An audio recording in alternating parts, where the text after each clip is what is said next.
What if the biggest obstacle, and maybe the greatest opportunity, in your work, your relationships, and your life was actually the exact same thing? Today, we're going to dig into a single idea that puts you, and only you, right at the center of every equation. This quote from Melitama Patricia May, man, it's a real wake-up call, isn't it? It basically says that being yourself isn't some kind of luxury. It's a flat-out necessity. The second we lose track of who we really are, we start putting on masks, playing these roles that were never written for us. We just become a performance. And that kind of forces us to look in the mirror and ask a really fundamental question. Beyond the job title, beyond all the pressure, who are you actually, at your core? And that brings us to the core idea for today. It's this simple but powerful thought. It's not about your circumstances, it's not about other people, it's not about the pressures you face. In every single equation of your life, the one element you can always change is yourself. You are the variable. So let's take this idea for a spin. We're going to test it across 5 huge areas of life: our authenticity, how we use evidence, our relationship with time, with other people, and even our own happiness. Let's see how this one simple principle can change pretty much everything. All right, first up, authenticity. This is where we get real about that daily tug-of-war between being who we truly are and performing the role we think everyone else wants to see. There's this incredible parable Anthony DeMello tells about this. So there's a snake, and it wants to be virtuous, right? So it decides to stop not just biting, but hissing too. Well, the villagers, they're not afraid anymore, so they start abusing it. The snake goes back to its master, all beaten up, and the master's lesson is just profound. He says, "I told you to stop hurting, not to stop hissing." See, the snake was performing virtue instead of truly embodying it. And that's where your power is. You are the one who gets to close that gap. You can choose to be authentic, to be true to your nature, just like the hissing snake, without having to cause unnecessary harm. Now, this idea of choosing our true nature over just putting on a show, it leads perfectly into our next domain, evidence. And here, the choice is between clinging to a belief that feels comfortable and having the guts to face the hard facts. Just think about the difference here for a second. A belief, well, it's stubborn. It can hang on even when all the facts are screaming that it's wrong. But a mindset that's built on evidence, that's flexible. It's actually designed to change when new data comes in. The story of Slack is honestly the perfect real-world example. Stuart Butterfield believed in his video game, Glitch. He poured everything into it. But the evidence was crystal clear. The game was a total failure. No market, no traction, nothing. But the real value was in this little communication tool they'd built for themselves. So they made the tough call. They pivoted.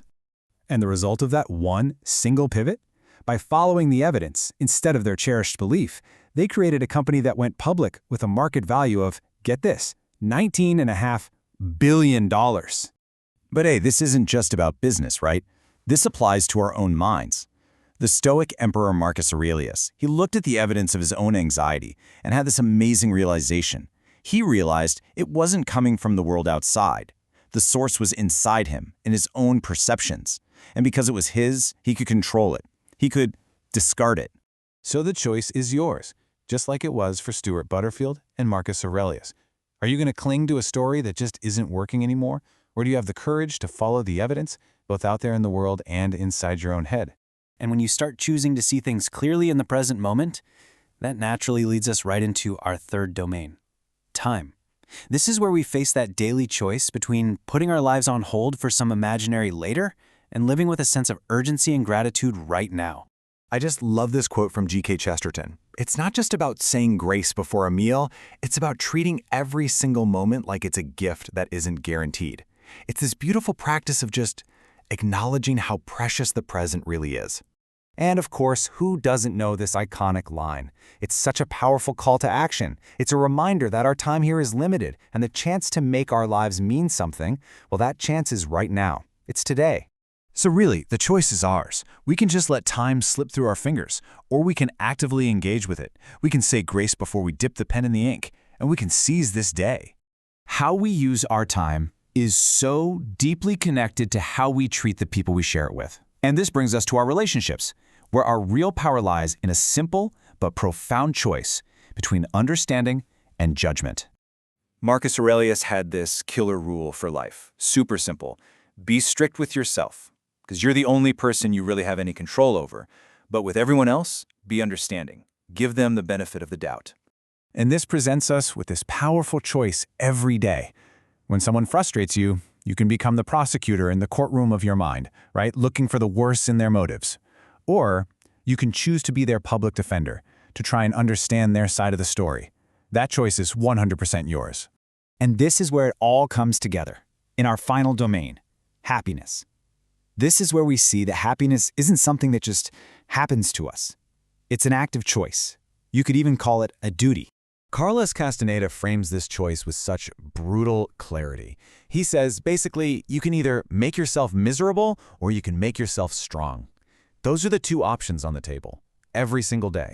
And here's the punchline, the absolutely profound and almost absurd truth of it all. Choosing to be strong takes the exact same amount of work as choosing to be miserable. The effort is the same. So it all comes back to this one simple truth. The anxiety is yours to discard. The judgment is yours to make. The strength costs no more than the misery. You are the variable. And the only question left is, what are you going to do with that power?